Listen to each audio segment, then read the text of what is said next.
Okay, this video is for my pre-AP and on-level chemistry classes.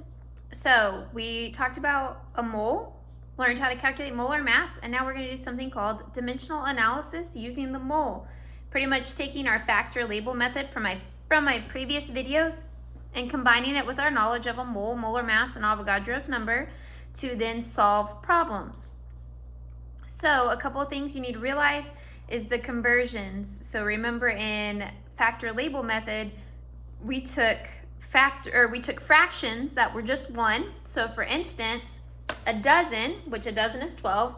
If I did 12 eggs over 1 dozen eggs, it's the same thing, it's 1. And we could flip it back and forth and it's 1. So if I had 6 and I multiplied it, that would, or if I had 2 dozen or whatever, then that would stay the same consistently because I'm multiplying it by 1 and I could convert back and forth, just getting units to cancel. So that's what we're going to be doing, but instead our factors of 1 are going to be using a mole, molar mass, and Avogadro's number.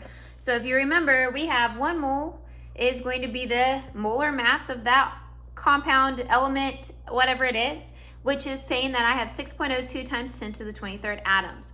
So example, 1 mole of carbon. So if I have 1 mole of carbon, whoops, okay. And then I look at the periodic table and I figure out the molar mass, which would just be looking underneath carbon and looking for the molar mass. That would be 12.01 grams. So 1 mole is equal to 12.01 grams of carbon, which is equal to 6.02 times 10 to the 23rd little atoms floating around. So when I say I have 1 mole, this is what I mean. It means I have this much carbon, it's this many atoms, and they're going to weigh this much.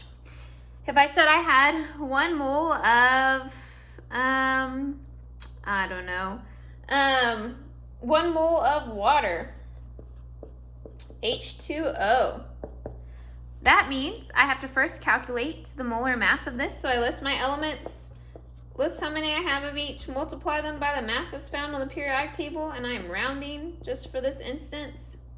And then I add them all together. So that's a recap of molar mass right here. List your elements, list how many, multiply by their molar masses, and add them together. That would be roughly 18. Not quite, you should use your decimals, but for quick math, 18 grams. Which still means that I'm going to have 6.02 times 10 to the 23rd atoms of those, 23rd molecules in this case. So that means individual little water molecules. I'm going to have 6.02 times 10 to the 23rd of those. They are going to weigh more than what carbon would. They're going to be 18 grams. So if I have 18 grams of water, I have 1 mole of water. If I have 12 grams of carbon, I have 1 mole of carbon. Their weights should not be the same because they're different sizes and they have a different mass. They take up a different amount of space. So we're going to be using that for dimensional analysis. So the very first example that we're going to work together, and then that's going to be the end of this video since I spent so much time explaining on what we're doing. We need those conversions. Is going to be how many molecules of magnesium oxide are in 4 moles of a substance. So we're going to work the problem how we did previously with factor label method. I always want to start with my given and what I'm looking for.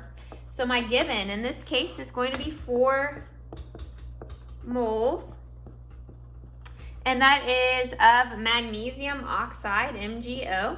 And then I am looking for how many molecules. So molecules is going to be my keyword. There's keywords that tell me different things. If it asks for mass, grams, those tell me I need to use molar mass. If it asks for atoms or molecules or particles, those are tiny things, right? If I'm asking you about a molecule, that's teeny, teeny, tiny. You can't see it, you can't calculate it, you can't count it. That means we need Avogadro's number. We need it because it's something too small to see with your naked eye. So molecules, I need Avogadro's number.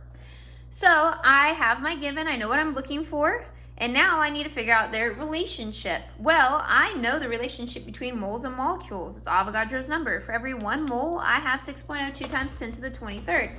So now the question is, do I use molecules? Do I use this one or this one? I'm about to show you. I know, I have to write it down, I'm sorry. And I didn't have room to end my parentheses over here. But do I use it where moles are on top and molecules are on bottom? Or molecules are on top and moles are on bottom? Remember, this is a fraction. It's just 1. I set what I know and made it equal to 1. So I'm going to start with my given. And if I put it over 1, it doesn't change what it is. Just like in factor label method, hopefully this video looks almost the exact same, just using now moles and molecules instead of other easier things. So I want units to cancel, which means I want moles on bottom. So the one that gives me moles on bottom is this one. See how moles was on top up here? I know Avogadro's number states that for every 1 mole of anything I have, that is 6.02 times 10 to the 23rd of that thing. So in this case, it would be molecules of magnesium oxide. So I set it up this way, so moles cancel. And then I'm just doing my math. I take my top numbers and multiply them and divide by my bottom numbers. So it's going to be 4 times 6.02 times 10 to the 23rd. If you were logically thinking this through, if 1 mole is 6.02 times 10 to the 23rd, then 2 moles would mean that you would double it. And then 3 moles would mean that you would have tripled it, and 4 would mean that you'd quadruple it. So you maybe already knew to multiply in your head, but this is the math and the reason why. I'll show you my work real fast. And your answer should be 24.08 times 10 to the 23rd. Or if you plug it into your calculator, it might have properly changed it in scientific notation to where it would be 2.408 times 10 to the 24th molecules of magnesium oxide.